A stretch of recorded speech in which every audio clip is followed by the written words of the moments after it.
things like that, because we believe that wealth is the one thing that will make the difference for Black people. They want to talk about social justice.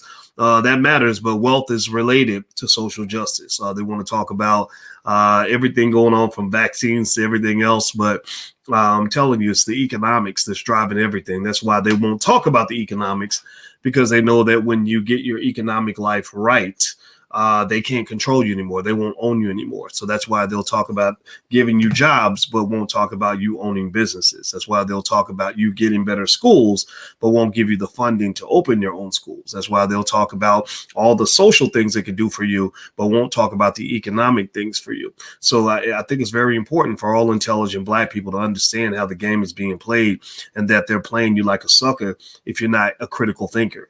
A Black person in America must be a critical thinker in order for them to be successful. In order for you to get through the nonsense, you got to be a critical thinker. So critical thinkers read books like Powernomics, etc. And by the way, for those of you that are in the Powernomics Masterclass, Dr. Anderson's not feeling well this week, but we're going to have some sessions next week. So just keep checking your email. And those of you who are interested, you can go to powernomicsmasterclass.com. That's powernomicsmasterclass.com. So do me a favor, hit the thumbs up button, hit the share button, hit the subscribe button if you haven't done it yet. I want to do a Black Wealth Confession. Black Wealth Confessions are where I ask people to tell me their stories. Tell me what your financial situation is. Tell me what you're working with. Tell me what you're going through. Tell me what you're dealing with. And I'll give you some insights into what I'm seeing, and maybe it'll help you see some things that you might need to see also in order to get ahead. I just want to see you succeed. I want to see you make money. And also, don't forget, hashtag B1. Put hashtag B1 in the chat if you're Black first. Our platforms are Black first. Black, bliggity, black twice on Sundays.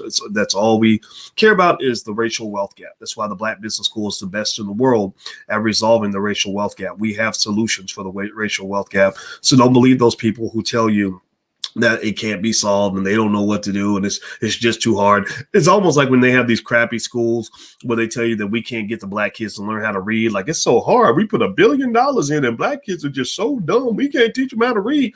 Well, maybe you need to go give the money. Go give the money to the Nation of Islam. I bet you the Nation of Islam can teach those kids to read. I went to the Muhammad University. Muhammad University of Islam. Just on a little side thought.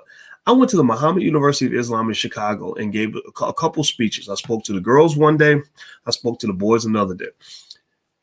Do you know that those kids were asking me questions that their graduate students ask? Like, these were 10-year-olds, 14-year-olds, 16-year-olds. I mean, literally speaking, like, I remember thinking, when I was teaching MBA students at Syracuse University, they weren't this smart. So you got genius in your community, but your genius is locked up. Your genius is being destroyed. Your genius is being annihilated by white supremacy. You're handing your excellent, extraordinary children over to mediocre people who don't love them, who don't want to see them succeed, who don't want to teach them the secrets to success. Again, that's why even your HBCUs don't even teach things like Powernomics. They'll invite every white man on the planet to come give a speech, but won't invite Dr. Claude Anderson. Get out of here with that nonsense. What's wrong with you? So anyway, enough of my little rant. I apologize. I had to get that out. Y'all know how I am. I got to tell the truth because life's too short to be out here lying. So let me read the Black Wealth Confession to you. I'll put it actually in the description. And do me a favor, hit the thumbs up button. Make sure you subscribe. If you're subscribed to a channel, hit a notification bell so you'll be notified when we go live. And also, if you want to get text notifications periodically, you can text the word Boyce to 31996. Text Boyce to 31996. So I'm going to read this to you right here. It says, hey, Dr. Boyce, I am 31 years old, married with no children. We have $134K in mortgage debt with no other debt. My husband is a college grad who makes $70K, and I am a high school grad with some college credits. I make $45K. We only have about $5K in savings and $6K in the stock market. We paid off close to $14K in credit card debt last year, and we're making extra payments toward our mortgage principal. So now I'm wondering, what else can we do to get ahead? We have been doing okay so far, but I think we can do more. Well, first of all, y'all need to clap for this sister, because two things she said right there that told me she's going to win. Her and her husband are going to win. You got to be as old as I am to know how young you are. I'm at age 49, where 31 seems like a baby, right? 31 though seems old if you are 31. You're like, oh, I'm getting so old now. You ain't old. You got a whole, my story was just beginning when I was 31. When I was 31, I had no idea what my life would be like today. So don't give up on yourself. That's the first thing I want to say. But here's the deal. She had me in the first sentence. You know why she had me in the first sentence? Because she started off by saying, I am 31 years old, married with no kids. 31 years old, married with no kids. Now, this is not anti-kids, and this is not pro or against marriage. There's many reasons why people choose not to get married or get divorced and everything else. I'm not judging any of that. But what I am going to say is when she said that, I said, okay, we can get to work. We can get some work done. It's almost like when I went to the dentist, and you guys have made fun of me for a while. I know it's okay. I could take a joke, but I was talking a little bit weird because I'm still in the middle of a 6-month dental process where I didn't do what I was supposed to do with my teeth. I went to the dentist, and the dentist is like, okay, we got to do this and this and this, and I'm like, oh Lord, this is going to take forever. And she said, but we got something to work with because you have very good bone in your jaw. Your jaw bones are very good, very strong. So we can put in the implants and blah, blah, blah. We got something to work with. So as a financial doctor, or a financial physician, what I liked about that first sentence, I'm 31 years old, married with no children. I said, okay, I got something I can work with because, let me just tell you the truth. Working with a 31-year-old married woman with no kids is very different from working with a 40-year-old unmarried person who's got 3 children that they can't take care of, right? Male or female, right? So I'm not judging. I mean, all of us are in different situations, but what I'm going to say, especially to the young people, is every step you take, you got to think about how that's going to play out, because if you don't think about that, then you can box yourself in to the point where you don't have options anymore. I was talking to the 17-year-old in our house, and I said, man, you got your whole life ahead of you, and you got all the options in the world. Anything you want to do is right there in front of you, but you got to think through every step or you're going to box yourself in. A lot of people that don't have consciousness about how they live their lives, they make choices, one choice after another. Like they go sleep with somebody just because they're cute. The next thing you know, you got a baby and an STD, or you go and you take a job because the money's good. Next thing you know, you've been in that job 20 or 30 years and you had to drop out of school. You go and you decide you want to pursue a certain career. Next thing you know, you hate your life, right? So you got to think about every step. Or you marry the wrong person. Next thing you know, you've lost all your wealth in divorce court, right? So I'm not judging. Again, this is not judgmental. This is me being analytical. So I'm not being judgmental, I'm being analytical, but analytical can seem judgmental to those who've never had anybody kind of encourage them to engage in critical thinking. Critical thinking in our community is highly discouraged. Intelligence is frowned upon. Thinking things through is not something that people want to do. A lot of people train you to shut down your critical thinking skill so that you will just walk into all kinds of mess. You ever see anybody just where their whole life is just a big mess and they don't even know how they got there, right? Because they're not even thinking. They're not even thinking about the next step. They're not thinking about how the next step fits into long-term steps. And one of the best things I had when I was younger is I studied in mathematics. You guys know my master's was in math. I taught math at the University of Kentucky. And they had this thing called dynamic optimization, which was a mathematical technique. And with dynamic optimization, and I hope I'm not talking over anybody's head, but I'm not going to insult you by feeling like I got to dumb it down, right? A lot of people say, oh, well, Black people can't understand 3-syllable words. I hate that. I went through that on a WGCI radio station in Chicago, and I started talking. I'm breaking stuff down, and the guy's like, whoa, Doc, that's a long word. I'm like, what? Just ask me what the word means. Like, expand your vocabulary, fool. Like, what? Like you ain't got to tell me not to be intelligent with Black people. That's why we get played, because we don't encourage that. So anyway, with dynamic optimization, here's how it works. Dynamic optimization is where you figure out where you want to be, and then based on where you want to be, you work backward. And you go, so you're at step 3,000. Okay, on step 3,000, I want to be here. So then you look at, okay, what's your step 299 be? And then 2998, 2997. And then you back all the way up to step 1. And so what happens then is that step 1 ends up looking very different because you're thinking long term. Basically, it's chess versus checkers. People that play checkers, they're thinking about the next move. People that play chess are thinking 8 moves down the road. So smart people, those who are successful, those who build wealth and just have a happy life, tend to be people who can play chess. Those who are encouraged to play checkers don't usually do so well because they end up, 38 years old with 8 babies, mamas, and 10 kids, and that they can't take care of, and a job that doesn't pay them very much money, with all kinds of nonsense going on in their life because they're not thinking about what they're walking into. Okay. This all links back to wealth. A lot of wealth is about choices. I'm not kidding. So anyway, do me a favor, guys, as we move on, please take a second, hit the thumbs up button, hit the share button, hit the subscribe button. Also, if you want to, there, just so you want to know, in case you're interested, there's a free training I put together on financial security. Basically, it's really, really good. It's about 45 minutes, but it will literally change your life because it breaks down the elements, the key elements to financial security, what it means to be financially secure. So you can go to blackfinancialsecurity.com. Somebody please type that in so others can see it. It's blackfinancialsecurity.com. So feel free to go take a look. Doesn't cost you anything, but I guarantee it'll change your life. It'll be better than anything you ever got in college. I can guarantee you that much because they don't teach you very much in college, to be honest with you. All right, so here's the deal. All right, so with this sister, she's 31 and married with no kids.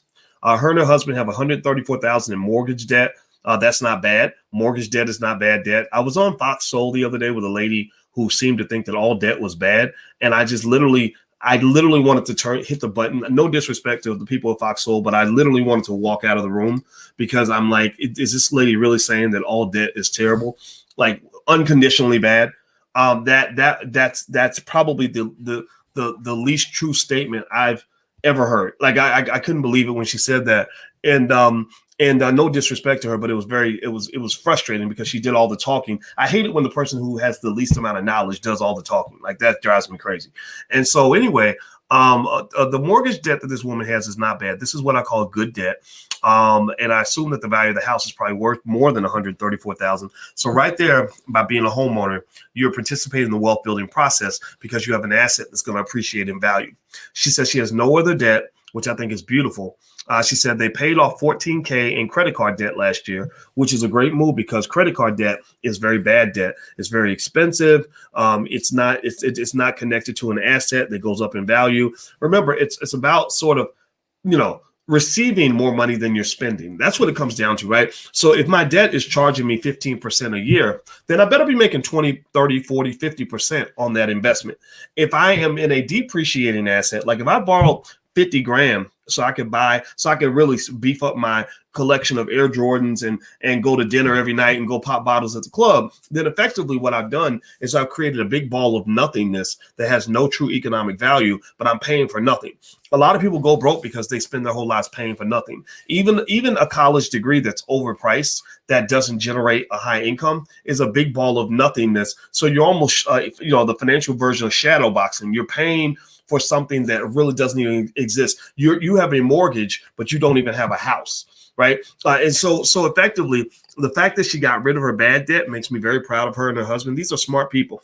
She said her husband makes $70,000. Excuse me, she makes $45,000. That's another important piece. The fact that she's been able to get married and stay married is a critical aspect of wealth. Wealth and family are deeply connected. That's why sometimes you guys will see me talking about, some relationship type stuff, and people will say, why are you talking about that? Well, because wealth and family are connected. People that can get married and stay married have higher net worth than people who can't stay married or can't stay in relationships. And why is that important? Well, because when you untangle a marriage is a contract. A marriage is a contract. It is a financial commitment. So when you untangle that contract, you're going to be paying lawyers in the courts to untangle that contract for you. And then you're going to have to split your assets and liquidate some of the things that are important to you. And you don't have another person that you can engage in what they call economies of scale with, meaning that you can't share the household expenses anymore. Now, instead of the two of you working together to pay for one place to live, each of you is paying for an individual place to live. And it's really bad if both of you happen to be renters, right? If you're both renters, then instead of us two coming together and paying, say, $2,000 a month in rent, each of us is paying $1,500 a month in rent or whatever. And so that ends up being a net loss for the family. So if you want to make a good investment, a lot of people will talk about stocks and bonds and all this stuff for investing. A really good investment is your family. Like literally, if you're in a relationship and you are investing your life in that person, then invest in a counselor, therapist, read some books together so you can learn how to get along with each other. Avoiding the fights. That's what tears families apart. That's why you get so many unfortunate situations where the baby's born and the couple breaks up before the damn baby's born. Like when I see that happen, it makes me sad because I'm thinking that you're condemning that child to emotional chaos and poverty because you can't figure out how to work it out. And they'll be over something stupid, something silly, like somebody disrespected you or they didn't call you back fast enough or you got mad because of whatever, things that could probably be worked out. You basically took a solvable problem, and because you didn't take the effort to solve it, it's now become an unsolvable problem that's going to cause you problems for the rest of your life. So things like having a kid, things like getting married are extremely important for your long-term economic health. Move very carefully with those things. So her husband makes 70, she makes 45. I think that's great. She says they only have 5K in savings. I think that's pretty good. Most Americans don't have that. She has 6K in the stock market. I think that's great. That's another key point that tells me she's going to be a wealth builder. Because I'm a financial researcher, I know that stock market participation is a hugely important aspect of wealth building. People that invest in the stock market build more wealth. Especially in the last 15 years, the stock market has been on fire for, since a lot of you were in high school or when you were babies. So if you've been missing out on that because you've let broke people or backward people or old fashioned people or scared people convince you to not make investments for your future, then I feel sorry for you. I'm not yelling at you. I'm just saying that I feel sorry for you. I'm not calling you stupid. I'm saying I feel sorry for you because it's that backward thinking that slows us down and keeps us from moving forward. So one of the things I can suggest to you guys, if you're interested, is we do have a $5 a day investing plan in the Black Business School. It's totally free. If you go to theallblackagenda.com, theallblackagenda.com has a lot of resources on there for a Black agenda that you can actually apply to your family without anybody's permission. Type it in the chat, please, if you're on Instagram so other people can see it. It's theallblackagenda.com. There's a lot of stuff on there, but one thing that's on there is my link to my book. It's free.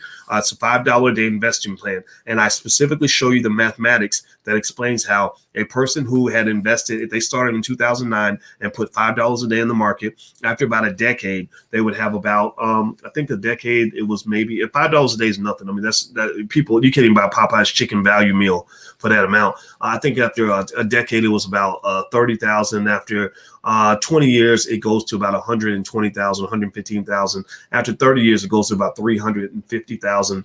After 40 years, if you do it for a whole generation, it goes up to about $750,000. So there's nobody in America. Let me just make this clear. There's very few people, almost nobody in America who's born poor, who has to stay poor. There's nobody in America who's born poor that has to stay poor. The reason people stay poor is because they train you to stay poor. You start poor and they train you to take something which is meant to be temporary and they train you to make it permanent. It's just like obesity. Very few people in America have to be obese. Very few people have a condition in their body that's going to make them obese no matter what they eat. But they train you to be obese. They put sugar in your food. They encourage you to eat fast food. They market horrible, unhealthy stuff to you. Next thing you know, you got an obesity epidemic. Well, so that's where choice comes into play. So freedom of choice can either be a good thing for you, or it could be a bad thing for you, right? It could be a good thing if you realize, hey, wait, I can choose to walk away from all of this. It's a bad thing if you say, well, I can just choose to eat what I want, and then I'm going to just eat horrible food, get really sick, and then I'm going to feel sorry for myself. Or you can say, let me get off the grid because I don't think they're going to train me to do the things that are best for me. So do me a favor, hit the thumbs up button, hit the share button, hit the subscribe button if you haven't done it yet. I'm going to finish this up. So I love the fact that she's knocking out the credit card debt. I love the fact that she's mentioning the kids, or she doesn't have any kids yet. One day, you will have children. So she should probably start doing that $5 a day investing plan for her children now. If you do it for your children now, your children will be very wealthy by the time they're about 25 or 30 years old. Like your children will be completely out of the struggle. They won't be running around speaking that, negative Negro talk like, oh my God, it's so hard to be black. Oh my God, I'm so broke. Oh my God, I have no, life is so difficult. They just won't talk. They won't be singing that broke Negro spiritual. They just won't. Like it's a Negro spiritual, like how hard it is to be black. Like that's like almost like a church hymn. Like we love to talk about how horrible it is and how sad we are. I'm sorry, your children, their biggest problem is they're going to have haters. They're going to have a bunch of haters who are mad that they've actually found a solution to a very persistent problem. They're going to have haters who feel like, they didn't get to where they were through good decisions and smart choices. They got to where they were through luck. Well, the only reason you got money is because your mama left you money or your daddy gave you a bunch of money, right? Like that, that hater talk, that negative Nancy talk, right? Rather than picking up a book and learning how to get better at something, there are people who find that it's easier just to complain about the people who found solutions. So that'll be your child's problem. But your child's problem would not be the struggle-nomics Negro spirituals that so many of our people like to sing. So because it's not that hard to learn the basics of economics. It's not that hard to learn the basics of investing. I show you, in fact, if you go to firstsharestock.com, I'll put the URL on the screen.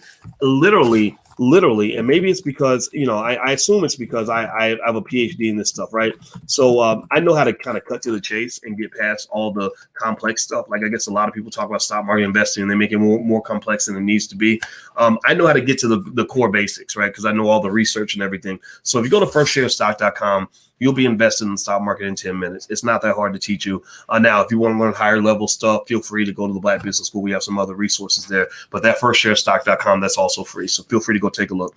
The last piece I would throw in there is she's asking, how do you get ahead? So here's what I see, right? I see a 31-year-old woman. Let me read her story, and then I'm going to give you my final kicker. This is kind of the one thing that I think is going to really accelerate this family, because they're already doing so many things right. She says, I'm 31, married with no children. We have $134K in mortgage debt with no other debt. My husband is a college grad who makes $70K, and I'm a high school grad with some college credits. I make $45K. We only have about $5K in savings, $6K in the stock market. We paid off close to $14K in credit card debt last year, and we're making extra payments toward our mortgage principal. So now, let's see. So now I'm wondering, what else can I do to get ahead? We have been doing okay so far, but I think we can do more. So accelerating the mortgage payments on your house is great if your goal is to accelerate your wealth by being a homeowner. Here's the deal, right? When it comes to extra money, extra capital, there's two things to keep in mind. Number one, you want to think of financial vehicles as like putting your money in a race car, and you're trying to pick the race car that's going to go the fastest, is going to get you down the road the fastest, right? So you can put your money in the real estate race car, which will go a certain speed. You can put your money into the pay the credit card debt down race car, that which will give you a certain speed. You can put it in the student loan race car, right? Because if I'm paying off student loans, I don't have to pay that interest anymore, so I'm saving money on that. But then you can also put your money in the stock market race car, which may generate extremely high returns as well. But then you've also got the entrepreneurship race car, right? The entrepreneurship race car is one that I really like, especially if you have a passion and you are a person that maybe takes a class on how to start a business that allows you to monetize your passion. There are billions of people, millions at least, who are monetizing their passion in a way that it allows them to accelerate their income. So even a 10%, 20% bump in your income can broadly widen your financial options and your acceleration options, right? A lot of people think that, when you're talking about building wealth and investing, you have to work with what you got, and you slicing little pieces of the pie up so you can, make certain moves, but you can also increase the size of the pie.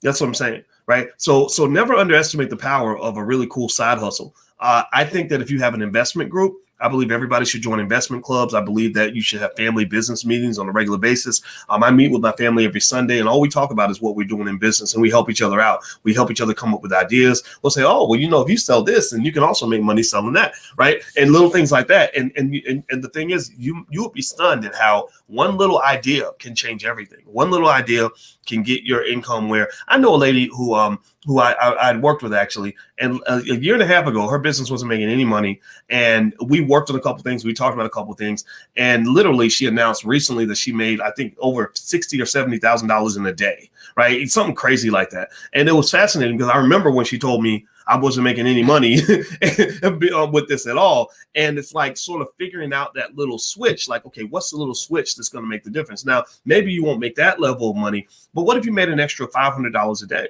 That's a that's a lot of money. That's $15,000 a month. I know a lot of entrepreneurs that make $500 a day, $100 a day, $200 a day on their side hustle, right? So I think that in addition to Black wealth being pivotally important, pivotally connected. That I can't get that word out. In addition to Black wealth being deeply connected to Black entrepreneurship and job creation, you really want to, I think, explore that and look into what it means to have a side hustle, develop multiple streams of income. She's got a husband. What's your husband's skill set? What is it that you have that you can offer that people might purchase, right? Do you have some experience that you can offer as a consultant? Do you have, can you do an ebook that makes a few $100s a month? Any little thing that kind of opens that door, it almost creates like a financial wormhole where you literally bust through a wall and suddenly you're living a whole different reality because you got an extra $4,000 a month coming in that allows you to then really go a little bit harder with the stock market and stuff like that. So I believe that every Black person in America should have a business or try to own a business or own a piece of a business, or at least look into it, at least think it through. Like I just believe that's a core value. I believe that your children should learn how to start a business by the age of 12. Just as a core value and as a source of protection. So I would encourage this woman, if she wants to get ahead, sit down with your husband and sit down with your family and say, how do we create a side hustle? How do we take some of that money we got in the stock market, some of that money in savings, not too much of it, and put that into something that can give us a trickle of extra income that will then allow us to expand our options. And then you can keep doing what you've been doing before. Now, you mentioned, what about a franchise? I think franchises are great. Franchises are great because that's a business in a box. They give you the whole business model right there on paper, so you don't have to figure it out. We actually have a franchise program in the Black Business School. I think the URL is theblackfranchiseprogram.com. So I don't talk about it much, but it was taught by attorney Tanya Nebo, and she's really good with this stuff. And you can feel free to go check it out if you want to. I think the first month is free. Yeah, the first month is totally free. So feel free to go to theblackfranchiseprogram.com, theblackfranchiseprogram.com. Let me type that in the chat so you can see it.